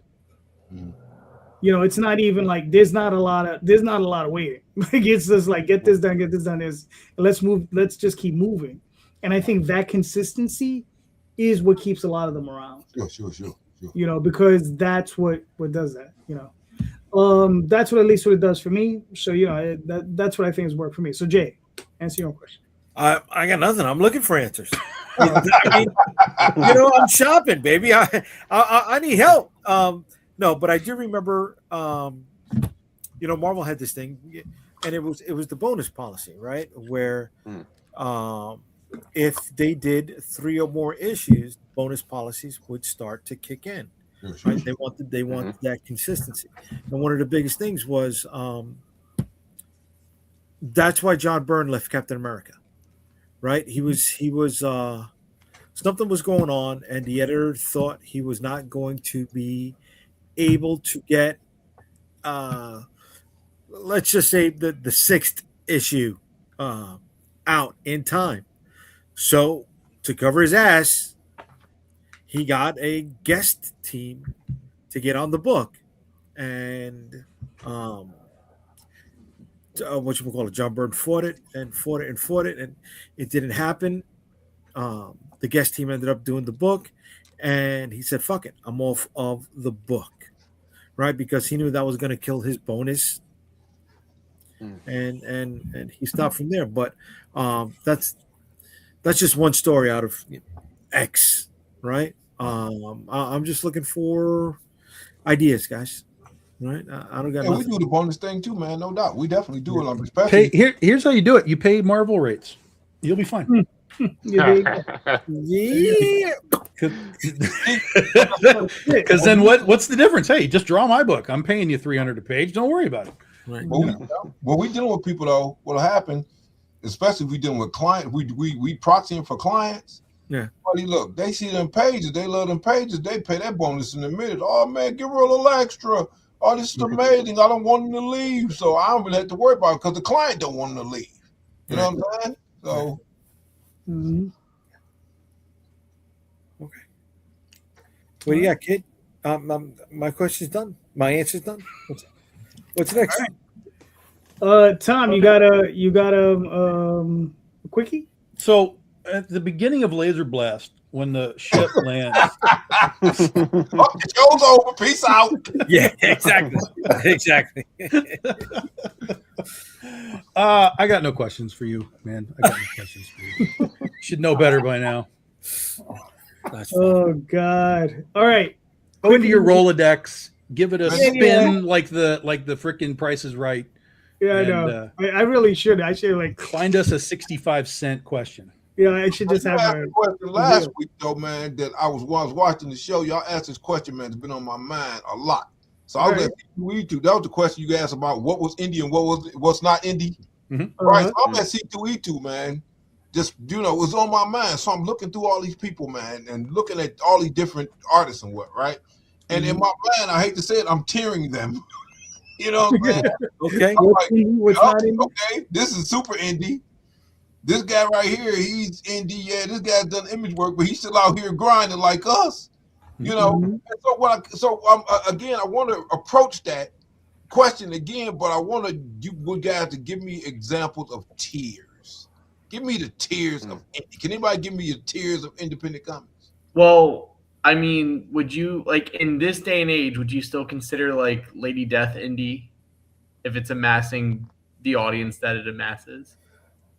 Yeah. Well, but it's not that it has an audience; it's how the audience was built, and he's building it without angel investors. He's building it without a publisher. Like he's literally doing it himself. Coffin Comics. He's got a team, of course. He's built a team to do the things, but even that was built over time and that sort of thing. So I think he would be. You're asking about tiers. Something like Coffin Comics, something like Dan Mendoza. Those kind of guys are like the top of the indie level.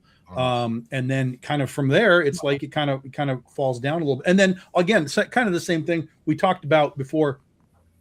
Guys like from Marvel or DC coming over into the indie space, like getting an Image book or whatever. So the question there is are they indie or are they still sort of under the angel investor sort of thing because they're bringing this audience from Batman over into that. So are they or are they not? I don't know. I don't think it's the angel investor. I think is that they get the machine support behind them. Well, yeah, that's what I'm saying. Right? But that's their investment is they have that machine behind them. Yeah. And I'm going back to last week. I'm not taking away the creator-owned title. Right. That's locked in, right? That's locked in. But it's like if you're not the one tying up your own fucking boots, bro, you're not indie. You're not basic level indie. You know. Well, I mean, the thing is just like let's say you get somebody like an Image, right? Yeah, guess what? Yeah, they might print your book or whatever, but they're just like the record companies. You get what I'm saying?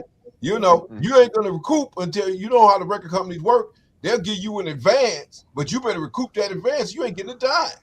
So it's kind of like, they work like the record companies, right? So, but it's still your business that you run. You have to pay your artists. You have to pay. They're not paying your artists. You got to pay your own damn artists. You got to pay your own damn, editors and all that. So that's what I asked the question, because are they indie or like you guys, some people are saying, well, no, they're not indie. If you go into that music label thing, no, just because you got signed to Def Jam doesn't mean you're not part of Arista. You know what I'm saying? You're still part of the parent company, bro. Yeah, but what I'm saying is this though, right? You don't own your masters when you sign for Def Jam.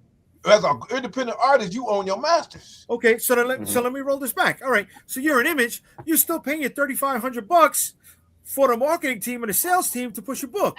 Right. They take their 15%. We're not paying into that. They take their 15%. Right? We don't have that. But still, again, my thing is this. At the end of the day, look, the reason I asked about it is that, again, you still responsible for paying your dues. Of course you're paying your dues. You know what I'm saying? And again, that's not taking away the creator. You're not responsible for paying your dues. Marvel pay your dues.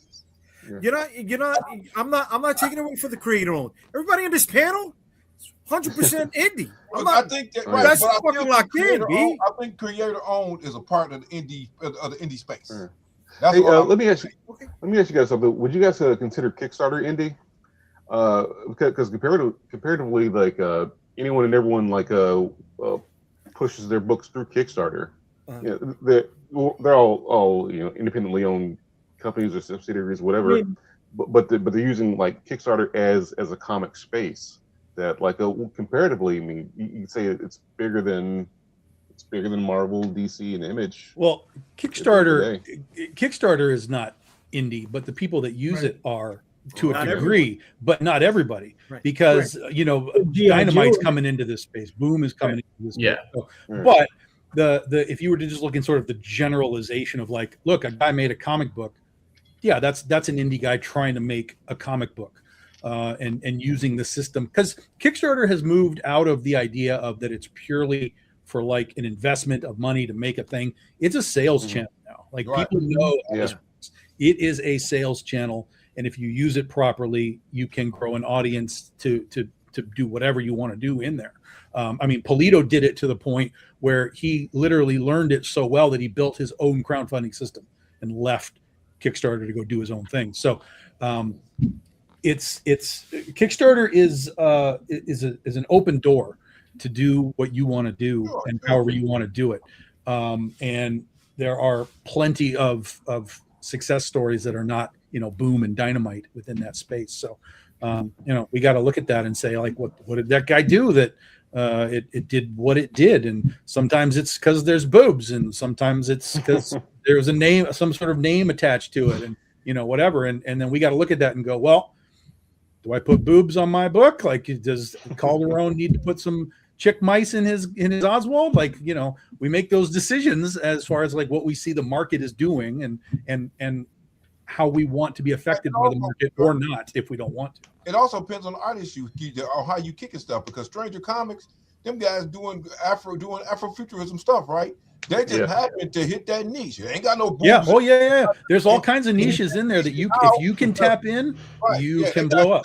They got stuff coming on Cartoon Network. Indiana the Wolf Spider got stuff coming on Cartoon Network. But again, they hit that niche, whatever. So yeah, exactly. But that becomes one of the tiers that we're talking about, right? Have they gotten up there? Yeah. Are they upper echelon? Okay. Yeah. Right. You go from selling your books at the back of your trunk, right? From convention to convention. Wu-Tang in it. Yeah. Right. There are steps on the ladder. There are, right? But when you're somebody like Boom, who, hey, they had a first look deal with Fox, right? When Ross Ritchie was still there, that's not indie anymore, man. You know what I mean? That's investment money coming into you, Pop. Yeah, but my thing again, man, I think that we blurring the comic space and the media space, though. We talk about comic space. Are they Indian? Comic space. A place like Boom, though, really was licensing anyway. It was Planet of the Apes and Power Rangers, and exactly. I don't know how much they really had like indie stuff. Right. Yeah. It was all kind of under Boom's, like, you're making this for us.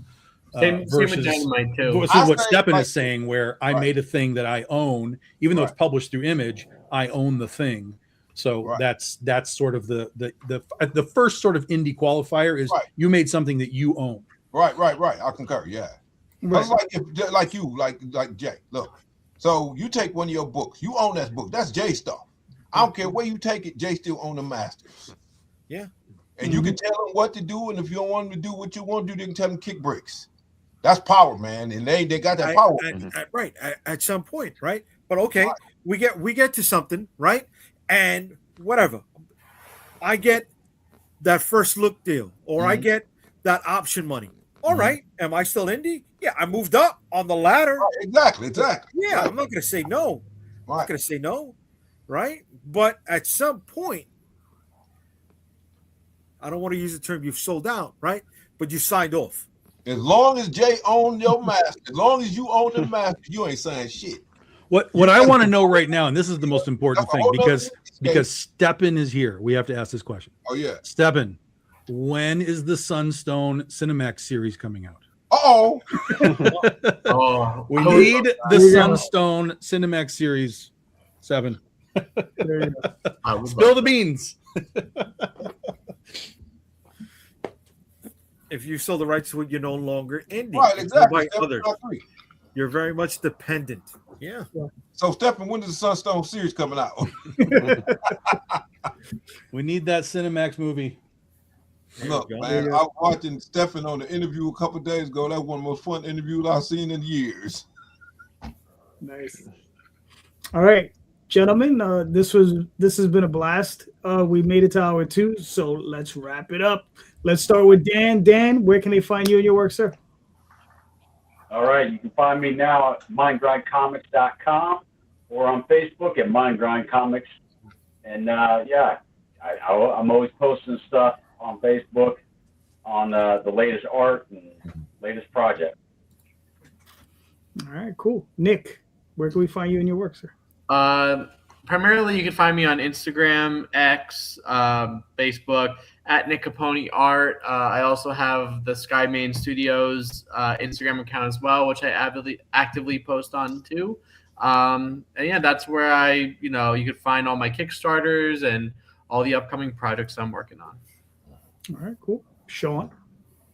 So Recon and the Wild One is on Kickstarter until Friday night at 8 p.m. Eastern. Definitely find me there. Of course, everywhere else, Facebook, X, Blue Sky, Reddit, all those. I am Sean Wood _writer. I'm up for talking about my comics, just comics in general, or whatever you want to talk about. Come find me. Cool. Mr. Dudley. You can find me at JudahFistaComicSeries.com for the webcomic. You can also find me over at ImagineThoseWorkshop.com for everything else I do. And Imagine Those Workshop on Instagram, too, for what we do. Yeah. Very nice. Sherrard, where can I find you? You can find me. My handle is SherardUR. It's SherardYoure.